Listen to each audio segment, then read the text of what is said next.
On Second Shot, we tackle 2 new headlines every week to find out what kind of wisdom the world is dishing out today. And we want you to be a part of that. When you see a headline you want to take a second shot at, or if you're looking for advice, or just want to tell us what you think of the show, email us at secondshotcast@gmail.com. If you like what you hear, rate us on iTunes. This helps us move up in the ratings so more people will see us. And if you want to hear more, subscribe to the show so that the new episodes will get straight to you every single Friday. We love you. Thanks for listening, and enjoy. Heath Oaks is a millennial mogul whose ignorance on fire led him to fail his way to success. Jenny Anchondo is an Emmy Award-winning journalist whose sharp eye and biting wit have led to her storied career in television.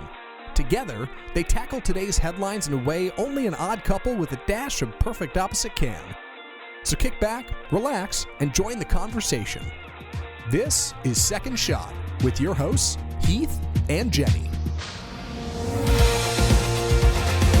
For everybody not in North Texas or East Texas, we are doing this podcast from Noah's Ark. Since it's rained so much, we're in a boat oh my gosh. and trying to stay above water here because in North and East Texas it has rained for a week and a half straight. But we got the whole crew in studio on this Noah's Ark.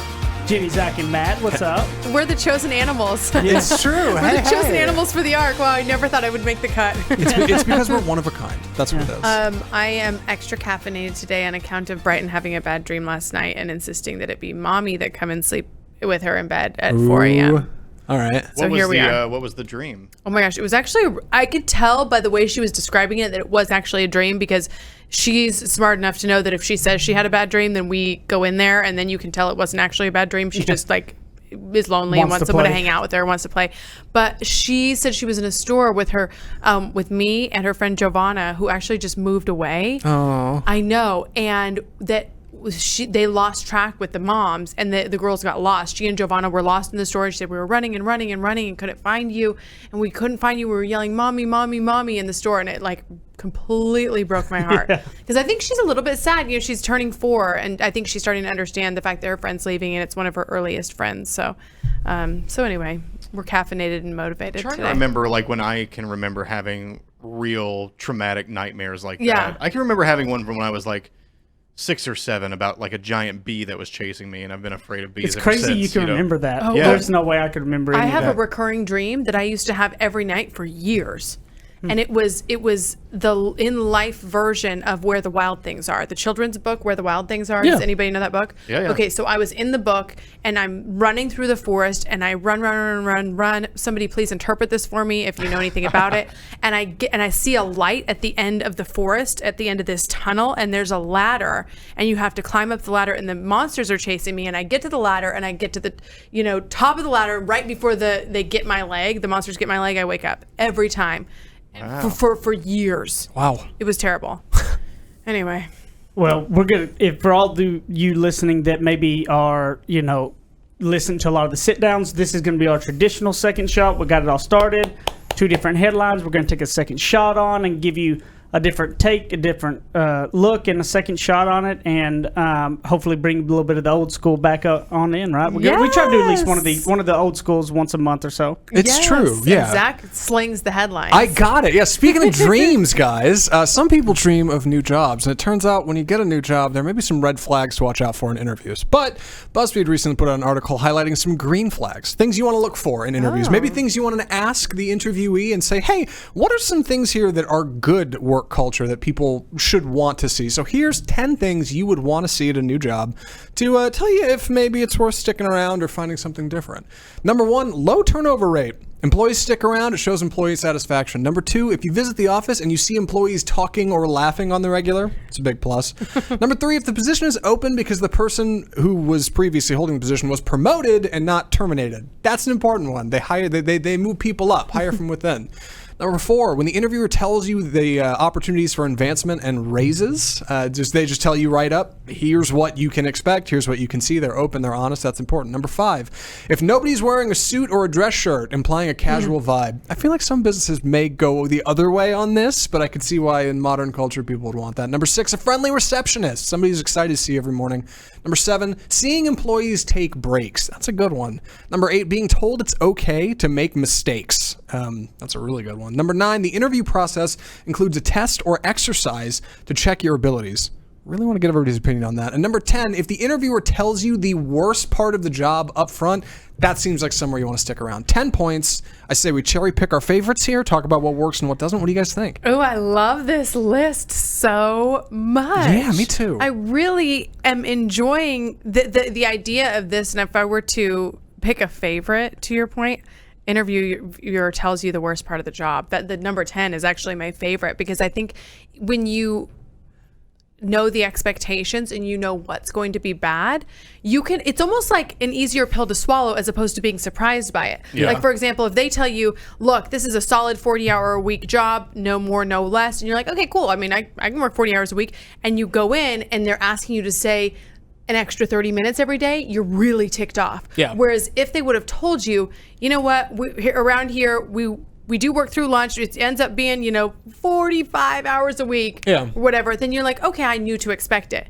So I think that one's really good. Yeah, I think communication is important with all of these. You got to be open and honest with people. You got to tell people what's what, and being able to tell people your faults just as well as your strength, I think is a big show of good. That's what I would babe? say. That's what I would say on that too. Like, to Yeah. me, that number 10 is bigger part of just them being honest. Like, they're going to be honest. They're being honest about their culture and stuff. A couple things is that low turnover rate. I mean, you can ask them, but they don't have to tell you the truth. Seeing employees laughing, but then the flip side is like, but are they working? Right. Yeah, well, and then taking breaks. How do you know people are taking breaks? That's crazy. But I will say, have the you friendly. ever? Oh, whoa! Have If you you just ever walk entered in a to go do an TV interview. station? But if you walk into an interview, how can you see if people are taking breaks? Because if the break room, people are like, oh, I didn't know we had a break room. Like, that's like every TV station, people are like, oh, there's a break room. Like, when they're giving the tour, they're like, oh, we're allowed to use that? Yeah. The other thing for me is that a friendly receptionist is key. Having when you walk in the door, being greeted by a friendly, upbeat person is huge. Now, I completely disagree with wearing a suit or dress shirt, that type of thing, because I think it depends on the environment. That doesn't. I wouldn't. Yeah. Again, I'm a different millennial because I'm fine being casual. I wouldn't. I'm cool with that too. But I also don't think that would be a turnoff if you're not. But I mean, I think right now. When we talk about this as a whole, kind of my second shot on it as a whole versus them all just kind of individually is that, the workers are the ones that are holding the keys the at labor this force, point. yes, Okay? yes. And so I think it's vital that you do inquire and you ask in the interview after you get done doing your part. You just ask them, can I ask some questions as well? You don't just assume you can, but you ask those and spend more time, especially if you're making a change from maybe a pretty good situation and this is a potential better one. Yeah. You better make sure that grass is truly greener on the other side. If you got to come back for another interview or maybe ask to have lunch with them to get to know them or something, you need to, because if you're in a situation that look, it's not that bad, you like it, the grass isn't always greener, so do your due diligence. I mean, I think the importance of a satisfaction in your career and stuff is that it's what you're looking for also. Yeah. Yeah. And being able to ask those questions, I think, is key. I totally. Go ahead, Matt. I was going to say, so one thing, and this may be from the other side of the coin, one thing that I enjoyed about, we just brought on a few new people here, and I'm not part of management, but I got to be part of the interview process and talk to them about, like, here are some of the things that I see every day that, like, some of the folks that you may have been talking to maybe don't see, or like, here are the things that I think would be useful. And I get to have, like, just a frank, it wasn't like here's all the bad stuff that's going on, but it's more like here's the stuff that you need to know, or here are some of the qualities that you need to have. And I think it resulted in getting folks that were better equipped to know what they were getting into by just the kind of questions that I was asking them and the kind of questions that I had them ask me. So I think getting an opportunity or having some sort of mechanism with which to talk to the actual employees that are there would be nice. And I know that's not necessarily a common thing, but I think that's a great thing. It's a great thing to ask. What you just brought up is key. I think that's actually probably one of the biggest green flags of a nut job is if they do bring in the employees a part of the process to interview you, because what that does, because I do that all the time. I mean, with anybody I hire, there's different other people that I get their input that work there and everything else, because to me that tells you that they really care about the culture, because they're not so egotistical that they think I'm boss, I make all decisions. they want you to meet with other employees in it and see if you all vibe because the culture matters to them. Yeah, and it says a lot about how an employee's time is used at the company. It's not just like, hey, get out on the conveyor belt, you do your thing from 9 to 5, don't talk to us. It's, hey, come Right. join us in the conference room, come be a part of this conversation, help us find somebody who will help you and grow this team together, right? I think that's important. When I was thinking about second shot, I was thinking about kind of like what Heath said with regard to you're actually interviewing the place of business, but that works with so many other things too, you guys. There's, I think sometimes a sense of scarcity, like you call a certain doctor and you think, oh gosh, could they get me in? And you don't even think to ask, is this your expertise? Do you do this? Yeah. You're just like, oh, I'm so thankful to get in. Or same thing with a school or anything that you're paying money for or you're dedicating your time for. Your time is your resource, just like going into your job. We're the ones that should be kind of interviewing them too. And I think back on how many times I've gone to, I keep thinking of the doctor example where it's just like you get in and you go and you just like go for the appointment. But there was never a process of me saying, here's what I'm dealing with. This is what I'm looking for. Tell me, is this within your scope of practice and your expertise? And do you like dealing with this? That's so genius. I didn't even think about that, but that's so spot on. That's an absolute Thanks, perfect babe. way to look at it because how many times that we are trying to find anything in life we're trying to get the perfect car, we're trying to get, like you said, the perfect doctor or this or that, and we keep getting told that no or don't have an in, and then as soon as we get the opportunity, we get in it when it's worth it to keep looking than it is to make the decision and be impatient and say, I'm just going to go for it without double checking, asking the right questions, taking the time. I'm king of the non-patience and just doing it. And so this is me preaching to myself. But I think that those green flags are something we always have to take a time to slow down and ask them no matter what is going on. And I think that if you were in charge of a company, that maybe some of these green flags, like having them talk to employees and how your receptionist is and some of these things, that maybe you need to make sure you're bringing in your hiring practice to attract the right people. And if you're going in looking for jobs, you need to take the time to be able to ask some of those questions and make sure it's going to be a good fit for you. We'll be back in a minute on the second segment of Second Shot. Hey, it's Zach. I'm in my apartment recording this audio so Matt can sneak it into the show before Jenny and Heath hear it. I know they always do the sponsor reads, but guys, I had to get in here so I could tell you about Energy Ogre. They've been a longtime supporter of the show, and this summer, Christine and I finally signed up to see if they're really as good as Heath and Jenny say, and guys, Energy Ogre is totally legit. It's crazy. Check this out. You sign up for Energy Ogre for just $10 a month. You send them your most recent power bill, and the team at Energy Ogre will run the numbers to find out how you can save more money on your bill by switching to a different provider. Then they'll switch you over to that provider for you, and you'll immediately start saving money that you would have been spending on whatever company was ripping you off in the first place. Christine and I switched over this summer, and I've been kicking myself for not signing up earlier ever since. We saved so much off our power bill that we paid for Energy Ogre's service fee, and now we got a little extra scratch for date night. If you live in Texas, if you're in a house or an apartment, whatever, go to energyogre.com right now and put in the promo code SECONDSHOT, and you can get your first month totally free. Support Energy Ogre, support Second Shot, and support your savings by switching to Energy Ogre. Coming into this second segment here is probably one of the headlines I'm the most excited about because I laughed out loud whenever you sent the email with this one. This one was just epically funny. I feel like I might have more questions than answers at the end Yeah. of this, but let's jump into it. Allow me to regale you with the tale of Lee Bowman from Sioux City, Iowa. Lee Bowman is a 53-year-old man who recently asked his neighbors to mow his lawn for him.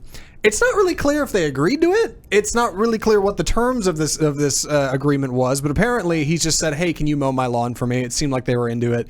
After a couple of days, nothing doing. Lawn still wasn't mowed. Lee was frustrated, so he went over there to say something, and he stormed off and ended up stealing the registration sticker off their car. I guess it was a convertible. I'm not sure how he got in. But later, he decided that wasn't enough of an action to get his neighbors moving. So he grabbed a bunch of sticks and plywood, and he dumped it next to one corner of their house and set the whole thing on fire, including their house. Officials showed up. He played dumb and acted like he didn't do it, but then later, admitted that it was what it was when they found fuel for the fire. And eventually copped to actually adding lawnmower gas to the fire. We don't know if it was his lawnmower or his neighbor's lawnmower yet, but he's been charged with arson. Why did Lee Bowman light his neighbor's house on fire? I'll tell you why. I'll tell you why, because there's nothing more petty than two neighbors that are fighting over their lawns. So It is the true. biggest fight that you'll ever see between two It's people. true. That I just ought to see get that along. really old grumpy man Mm-hmm. that Oh, walks out and tells the kid, "Hey, you just mow my lawn too," and then just really pissed off when they just didn't do it or something. Did you see Yeah. his headshot? That's exactly who you just does he described. have? By the way, there's Lee. Oh yeah, Oh, that's God. absolutely Lee Bowman. Yeah, yeah.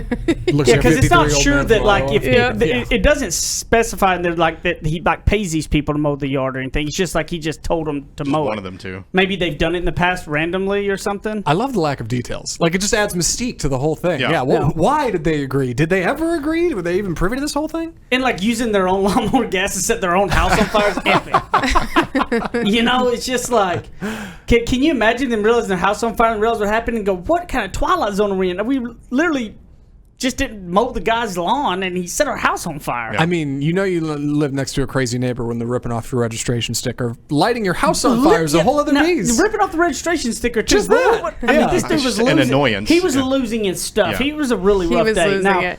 I know exactly what your second shot is because it is mine too. And when it popped in my head, I said, I guarantee you this is Jenny's Okay, second you shot. go first, and I'll tell you if you're right.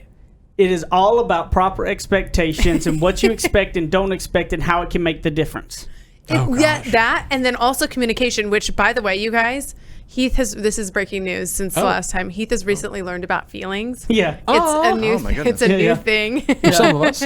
He actually acknowledged one of my feelings last night Yeah. for the first time since we met. It's I don't do amazing. feelings well. But I was Shocking. thinking. I was thinking about this, and it's true. It's the unmet expectations. Like Lee. Wait, Lee, right? Lee. Lee, yeah. So Lee had the expectation that this was going to happen. And then he never clearly communicated. So what happens when there's a problem? And so for Lee, it's festering on day 1, festering on day 2, day 3. He sees the neighbor like sipping on a cup of tea and completely loses it because he's like, if you have time to sip on this tea, then you have time to mow my lawn like you said you would. But neighbor didn't know the expectation was, you would do it within 24 hours or with 2 days or with 3 days. And instead of Lee going over to the neighbor and doing the hard thing, which is, Talk. hi neighbor, I thought you were going to mow my lawn and talk. He holds on to it and never expresses it. This is what happens when we don't actually communicate and speak to each other and assume that the other person knows how we feel. Well, and it goes back. The expectation thing. I think is so huge in all parts of your life. What I watch happening with different leaders, and look, this is what I'm saying: leadership inside your own family, Yeah. leadership in work, or all of the above. Right.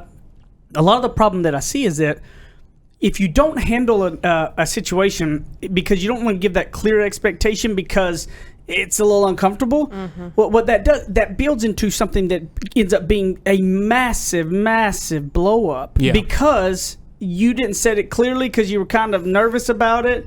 And then you fester on it and you set your neighbor's house on fire, right? Like, that's what kind of happens with a lot of things. You don't set the clear expectations with your spouse, with your whatever. Like, one of the things Jenny and I did in the very beginning of getting married is that a lot of the different things that, sometimes you just randomly end up, I'll do the dishes more, or I'll take the trash out more, or you do the shopping more, all these things, right? We actually sat down and talked about it and called each other VP of each of those things. Yeah. To where it wasn't that, like, you never had a conversation that you always clean the dishes if they cook, but like you never have that conversation. You clean the dishes and then They don't clean up. and then they never clean up and you start harboring feelings toward Yep. it, right? and it builds. And because the other person's going, well, you just always do it, so I didn't think, right? So having that just the clear talk of let's define them, what can be fluid, what cannot, makes a massive difference. I mean, that expectation set. So, like, if the neighbor would have said, hey, I'll get it done over the next week for you, Yeah. and that was set, then he wouldn't have blew his gasket. Yeah. It's Yeah. like the guy who's doing our wallpaper. We didn't set expectations with him because we thought he would do the wallpaper within a month of agreeing to it. You're having somebody. And now we're like, what is going on with our wallpaper guy? I gotta see this wallpaper pattern. Is it cool? I mean, The wallpaper turned out so good, you Oh, guys. is it We done? don't I'll never even do wallpaper care. again. We don't even care that it's taking a month to it get was up. great. Look You how- can't even find people to do it, but I'll go off tangent, so we'll just stay on this one. Anyway, But sorry. Anyway. No, I think The wallpaper communication is hangers in the definitely world important. are And when I look at a few and far situation like this, I see all the struggle, right? Going over and talking to the neighbors and asking them, waiting 2 days and letting it fester, ripping off the registration sticker, hauling the plywood over, siphoning the gas out of the lawnmower. And all I can think is, couldn't you just mow your own lawn? Imagine how much I mean, I know they grow them big in Iowa. Yeah. They got big lawns in Iowa. All right? I'm that. sure it was an undertaking. But come on. Like, it would have been way easier to just do it yourself. Or maybe, I don't know, figure out a way to agree for them to do it where they amicably agree to it? I mean, what was the deal? Was he supposed to pay in advance? We don't know. We don't know the details. I don't even know if he was paying anything. Oh my gosh, I do know that he's out on $20,000 bond.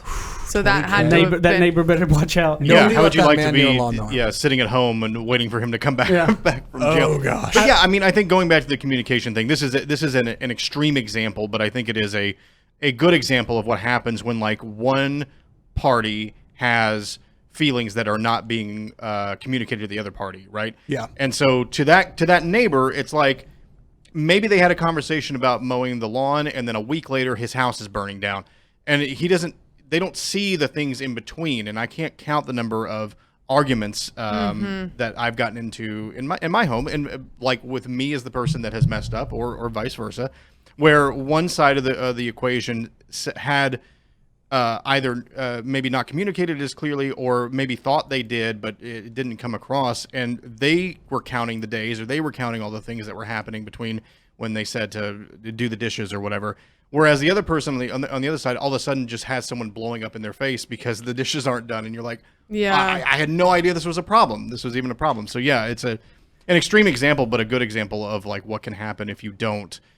When things start to become a little bit of an issue, go to that other person and say, "Hey, I'm noticing this. What's up?" We do it all the time with work and everything, and, Yeah. and it ends up to being things that you think you're arguing about something that's not the real issue because it was the one little thing, but it is like we're saying this, and you that are listening right now know that you have this struggle and stuff, and you have heard this before and know it, but I'm telling you, I'm challenging you right now to actually make that change, because you cannot, like, I'm a firm believer that I always go back when people come to me with issues with somebody, and I'll bring up, have you talked to them about it all? Well, they won't listen, or they want this and that. I always kind of tell them, look, it's your fault until you address it, because you can't hold somebody accountable for something that you've never really laid out the expectation for, and then expect them to read your mind and just do it. Like, I hate when you say that. I know, but you've got to sit down and have the whole Right. And you can't- have to sit down and lay it out, because you're and then if they don't comply, you have a legit reason to have issues, but you at least have told them. If you've never told them that this thing that bothers you or doesn't, what happens is it gets in the heat of the battle and y'all blow up, and then it makes you look like an idiot. Yeah, and you can't mistake ignorance for malice. Matt told me that like 4 years ago, and it's still stuck in my head because it's so applicable. Yep. Like, you can never assume somebody is being a bad person when they probably just don't know any better. Like, odds are they just don't know. Not at all. True that. True Now, that. got something coming up on the third segment here. Oh, This watch hot out. debate, and I can't wait to get everybody's take on this question that is hot in the Oaks household. Oh, A it big is. disagreement between us two, which she's crazy for having this I'm disagreement. right. Oh my gosh. I already Oh see where my this is gosh. going. We'll be I gotta back hear in a this. minute Don't even. on the third segment of Second Shot. Okay, quick break to tell you guys about this closet situation. I told you we've been working with Closets by Design to figure out the laundry room area. This was an area that I tried to kind of piece together I tried to find a handyman, handy woman, handy lady, somebody to construct something for us, was not able to find it. I ordered some stuff online. It was a total disaster. We ended up working with Closets by Design, and I cannot tell you how good this laundry room turned out. I'm getting ready to put a video up on my Instagram page, but if you're looking for somebody to help you with a closet for just really any part of your house, your laundry room, your regular closet, someplace in the kitchen or the entryway, hit up Gia at Closets by Design. She maximized this space like you would not believe. I never thought I would be excited about a laundry room, but you can hear the excitement in my voice. It was just such a good experience. They came and did it in one afternoon. It looks like it was built into the house. That was the other thing that kept happening when I tried to order these random things online, is it looked very disjointed. So it looks like it was built with the original design, and now we have spaces for everything. Gia, I am obsessed. Obsessed. So the website is dallas.closetsbydesign.com. You will not regret it.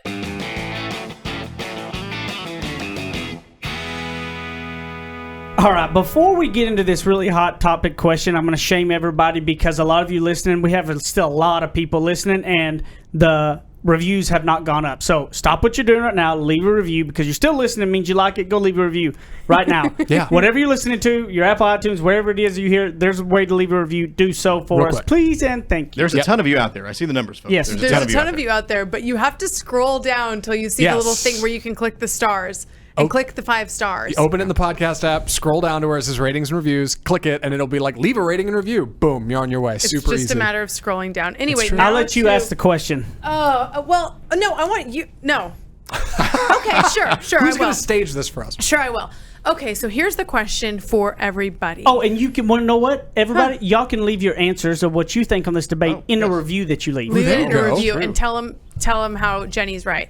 Oh my gosh. So here's Don't the ask the question, you question in guys. a way that gives away your opinion. I'm just. Is it no? That's what I'm trying to. That's what I'm trying to Trying to be figure out. Is objective. like how to actually be objective with Yeah. this because I'm so correct. Well, they're going to know your view anyway. So I know. just I'm going to tell them. Is it better when you are working for somebody for you to have unlimited vacation days? You can take as many days as you want. Or is it better to set expectations and have an exact number of vacation days you know you can take so that you can maximize them, take all those days, and move on with your life and go? Oh, man. I have a got to hear hard some time opinions seeing- on this Okay, first. I will yeah. tell you my opinion. Well, go. Heath- Zach and Matt, go. What's yours? No, Matt first. I got to think on it Matt, for a minute. what's yours? Okay. Well, just what do you prefer? Gosh, the vacation thing. I suppose it all comes down to your individual vacation policy, whether or not you get paid but out. what- No, What's but we're yours? saying Just tell that's us yours. If What's you're going to yours? run a business or Are you- you're I I going would to go work probably for somebody, I would probably have set vacation days. I would probably tell us why. have that because I like for things to be predictable. So I like if I try to envision myself as running a business, I like to know. Okay, here's the number of vacation days you have. You can either plan out at the beginning of the year, or you can figure it out as you go. But you're not going to necessarily surprise me with like a vacation that I know that maybe you've been off for a certain amount of time, and you're going to surprise me with another few days of vacation. I understand this probably all comes down to setting expectations and personal responsibility and things like that. Don't take advantage of your workplace, but I do like the idea of that little extra buffer of saying you've got this much vacation, use it if you want, and that's what we're dealing with. What about having yours, set Zach? parameters? All right, so I'm going to hit you with the young entrepreneur take that I don't think is accurate, and people will tell me is dumb and wrong. I'm going to go extend. It's mandatory. It's strict vacation time. I'm going to say 3 weeks vacation, mandatory. You have to take it. You can't save your days. You can't not use your days. I think vacation is really, really important, and I think a lot of people Yeah. end up not using it. And it's like you get to the end of the year, everybody's taking off during Christmas. I'm just not going to go, whatever. And it's like I think vacation's actually important, but I would still go a set number of days. I wouldn't go unlimited. So I'm basically the only person on my side. You're on unlimited? because Heath has never worked for somebody where you have. Go ahead, babe. I just I'm can't so imagine. angry with you for can't- this. please. Here, I I- cannot imagine me having I can't imagine hiring people and saying, "Good, guess what?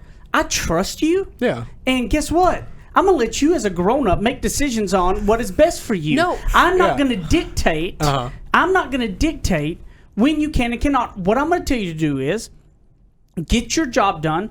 We will have a very clear expectations of what your job is to do. I'm not going to tell you what time to get up and get here, and I'm not going to tell you what time to leave, and I'm not going to tell you how many vacation days you can do. Yeah. What I'm going to tell you is when you take vacation, make sure your job is covered. Get somebody to catch up, do your stuff, get it handled, all those things. Because guess what? You're grown up, and I'm not going to be the one dictating your entire life. Get your job done. If you do your job, do it well. I don't care how many vacation days you take. I would never want somebody. I hate the fact of saying I can only take this. No, do your job, and everything else is up to you. Jenny is Heath squirming in her seat Oaks over has here. never done. Chewing it. Heath has never the done a mic. group project where it's been 50-50, yet he does 90% of the work because the other person has unlimited vacation days. This is But see, such that- a problem. No, let me finish. I let you finish.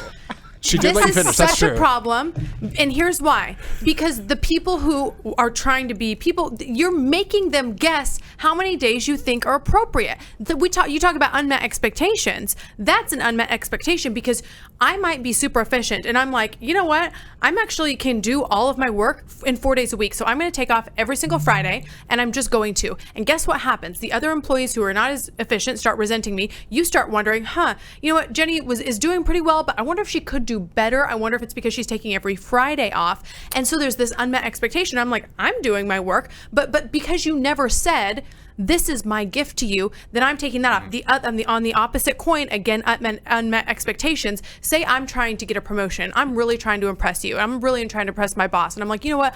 I'm going to be a workhorse and I'm going to go. And I'm not going to take a day off all year long. Well, then I'm mentally drained. I'm exhausted. And then if that's not a value to you, like you don't see that work ethic as being a high value, and I don't really know because you've never set your expectations with regard to how many days somebody should take off, then that was all for nothing and I still may not get the promotion. You know what this says though, more than anything?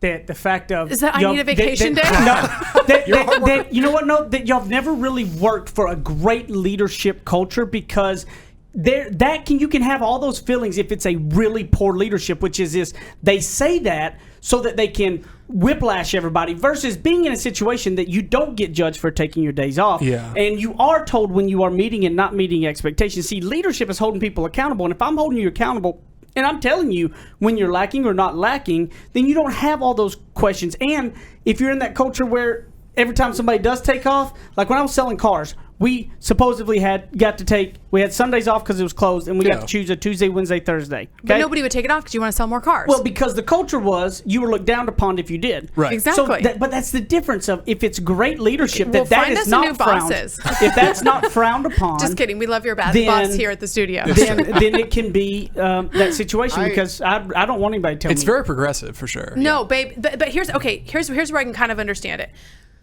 I can kind of understand it if you have like 100% commission sales force and they're kind of just what they do impacts only them. However, if you have somebody who really they're making like an hourly wage or somebody who's working as the receptionist who you actually need to be there every day or things go weird. Like if all of a sudden your receptionist who's supposed to be there greeting people 5 days a week is taking off every Wednesday because she's like, I'm getting my work done, but it's like, no, actually people aren't being greeted, then other employees but that's not resent getting him the or job her. done.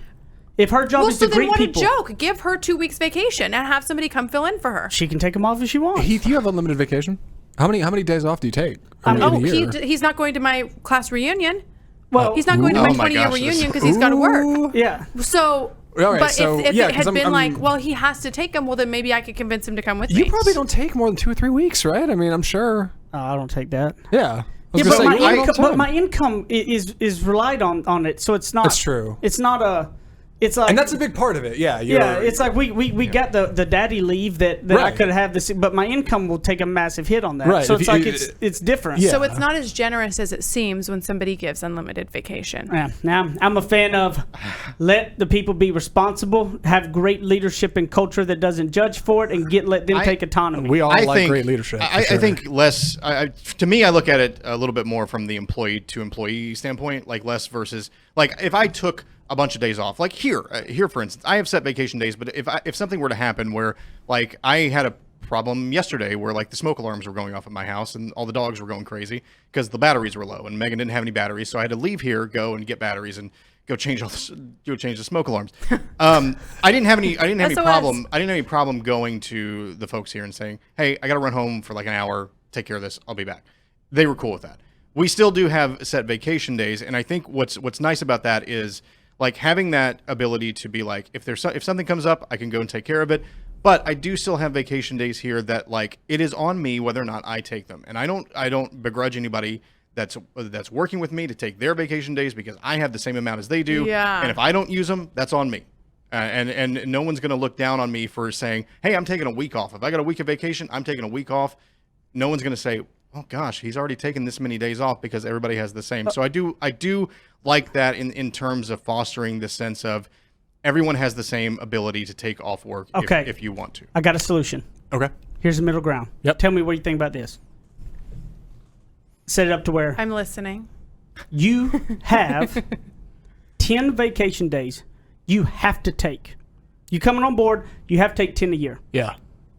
But that's the minimum. You can take as many more as you want or need. That Okay. I like. Okay?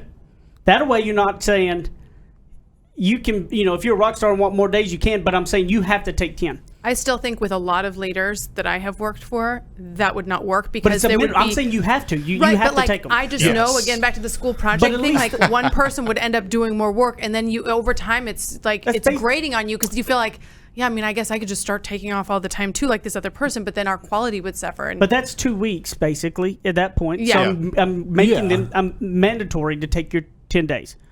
But if you need to take more, want to take more, you can take more. I We're had not gonna- I had an employer once that Yeah, like that. tell me to take vacation because we had it back then, or in the place that I was working with did it by hours. So you had like, I don't know, 200 hours that you could store up and take off. And I had reached the limit because I had just, whatever, it was radio. I was working all the time. And they were like, take off 2 weeks. They're like, do not come in, take off 2 weeks. They didn't say it in a mean way, but they were just like, you're not earning any more vacation. You're not doing yourself any favors Yeah. by coming in here. Take these days off. And I appreciated that because back then I wouldn't have done it because I was, I was in the grind. I was hungry and I wanted to be on the air all the time or whatever like that. So I wouldn't have done it. But them saying that was very nice. And they also paid out vacation whenever you left. So that was also nice. But I appreciated an employer being like, you have this much time, take it. I think it's also Yeah. different in the type, the three of us have worked for most of our careers in a very similar industry, and Heath's work in more of a commission industry. So I think it's also probably different perspectives coming is. in through that. Like Everyone is afraid to take I would vacation in the even media. love if they said you can have 2 weeks vacation and then after that, your days off are unpaid. You know what I mean? Because when I come in, yes, the station CW is earning money off of me each time I come in, but me, like, yeah, it's not like I earn a commission. So I would love if they said, if you need an 11th day because it's your daughter's last day of school and also her birthday, and it's devastating to you to be at work that day, take that day off and you won't get paid. I would be happy as a clam to So do that. obviously this is a hot topic. This is a perfect time to leave a review, and in that review, give us your take on this, and we'll read it on air the next time we're all together. So go leave a review, leave us your take on what you think. That obviously I'm right, they're all wrong. He's so and you're wrong. going to make that done, right? So where can they find so you at, wrong. Jenny? Nobody's going to want to work for you, Heath, with this wishy-washy. Nobody knows how many days off they have. JennyAndShando.com. Would love to see you in the Second Shot Facebook group, facebook.com/groups/Second Shot. And we also have Second Shot Podcast Instagram. And I hope you guys are loving the sit-downs. Feel free to direct message me and let me know what you're thinking. Facebook.com/group/Second Shot. Come hang out, leave a like, tell us what you got going on. If you want to hear more of me, you can tune into me on Off Script Film Review, a movie podcast I do every single Tuesday. Movies are expensive, podcasts are cheap. Come find out whether or not it's worth going to movies, I guess. I don't know. Love it. Yeah. You can find me, Matt Stoker1, on Instagram. You can find me in the Second Shot Facebook group, and I will do a very quick shameless plug here, since I haven't got the chance to say this on this show since it happened. True Crime Reporter, the show that I edited, just recently won a Webby for the best new true crime podcast. So that is a big honor. Congrats. to me. A lot of great shows like the BBC. I think Nightline was part of that. Like a lot of really, really good properties were part of that competition, and we won. So I'm really excited about that. And so go check it out, truecrimereporter.com, or just find it True Crime Reporter on any of your podcast apps. Check it out. At Heath Oaks and at Ignorance on Fire on Instagram is probably really the easiest and best way, or in the Second Shot Facebook group. Love you. See you next time. Peace.